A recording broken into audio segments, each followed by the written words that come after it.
উপরে আল্লাহ।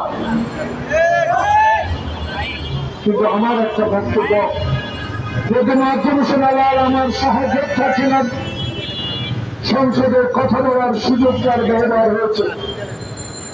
প্রিয় সাংবাদিক বন্ধুরা, স্পষ্ট বলতে চাই, আমার জন্য যে জাতীয় সংসদকে কলঙ্ক করেছে এই হারুন বিপ্লব, সেই সংসদ নেত্রী বিরোধী দলের নেত্রীকে অপমান করেছে, সেদিন আমার গায়ে হাত তুলে 350 জন এমপিকে অপমান করেছে, সেই বিচারের জন্য হারুন বিপ্লবের নামে 13 বছর পর মামলা দায়ের করেছে। জানি না বিচার কি হবে, যেহেতু আল্লাহ রসুলকে বিশ্বাস করি, তাই আজ থেকে 3 মাস আগে লন্ডনে আমার নেতা তারেক রহমানের সাথে আমার সৌভাগ্য হয়েছিল।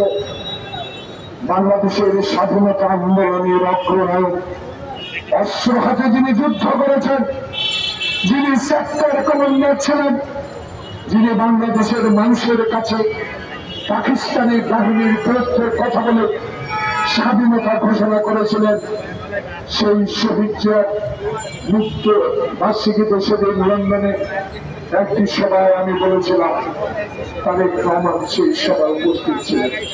বলেছিলাম, ভাইয়া, প্রিয় নেতা, যে দেশের শেখ হাসিনার আমলে আপনার একটি বক্তব্য প্রকাশ করতে পারে না, আপনার কোন কথা ইলেকট্রনিক মিডিয়ায় আপনার ছবি প্রকাশ করতে পারে না, সেই শেখ হাসিনা রাজক ইনশাআল্লাহ 3 মাসের মধ্যে বিদায় পাবে। আল্লাহ একজন করে আছে, যেই খবর দিল, তুমি পুলিশ, তুমি তো আর একটা মায়ের সন্তান, কি করে তোমার স্টিকারে টিক করবো? তুমি দুষ্টামি করে রবার বলে ছাড়তে পারতে, কিন্তু তুমি প্রকৃত গুলি করে থাকে পৃথিবী থেকে বিদায় করে দিলাম। সেই পুলিশ ছবি এখনো বাংলাদেশে আছে।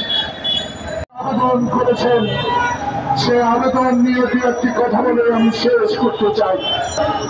বাংলাদেশের ইতিহাসে শেখ মুজিবের বিরুদ্ধে কথা বলার কোন সাহস ছিল না। সেদিন লক্ষ্মী বাহিনী, লাঠিয়াল বাহিনী দিয়ে, সেদিন নিজস্ব বাহিনী দিয়ে নির্বিচারে হত্যা করেছিল এই শেখ মুজিবুর রহমান।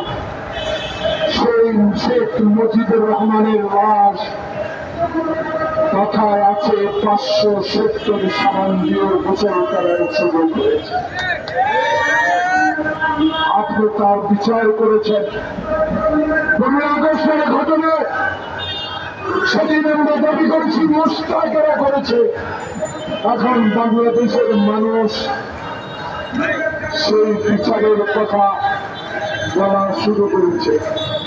আপনি যদি আপনার বাবার আসামিকে হিন্দুস্তান থেকে এনে বিচার করে ফাঁসি দিতে পারে, এখনো 5 আগস্ট, আজকে 20 আগস্ট, যারা মুসলমান, আপনাকে সাক্ষী রেখে জাতির বিবেক পুরস্কারের সামনে বলতে চাই, অন্তর্বর্তীকালীন ইন্টেরিয়ম গভর্নমেন্ট ডক্টর ইউনূস, আপনার কাছে বিনীত অনুরোধ করব, অনেক কিছুই আপনি টেকআপ করেছেন, আপনার সহযোগিতার জন্য আপনাকে আল্লাহর দরবারে আপনার জন্য দোয়া করি।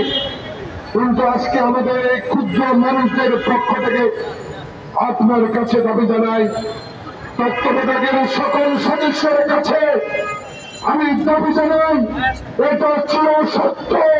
বাংলাদেশের 18 কোটি মানুষ শেখ হাসিনার নির্দয় গুলির আদেশ দেখেছে, এখনো কালে তাকে ভারত থেকে বিচার করা হচ্ছে না। কোথায় যুদ্ধ করেছে, আর একজন কি বিপ্লব বড়ুয়া, 14 দলের নেতা বিপ্লব বড়ুয়া, আমার বন্ধুরা সকল সাথে লেখাপড়ার সুযোগ হয়েছে। যে মা এখন মৃত্যুর পথে, যে মা এখন কঠিন রোগের আক্রান্ত, তার কারণ একটি শেখ হাসিনা তাকে জেলে নেওয়ার কারণ। সেই মাকে দেওয়ার ব্যাপারে আবেদনের সম্বন্ধে সেই দিলীপ বড়ুয়া কটাক্ষ করে কথা বলেছিল। যারা রাজাকার, যারা যুদ্ধের নামে, স্বাধীনতা ঘোষণার নামে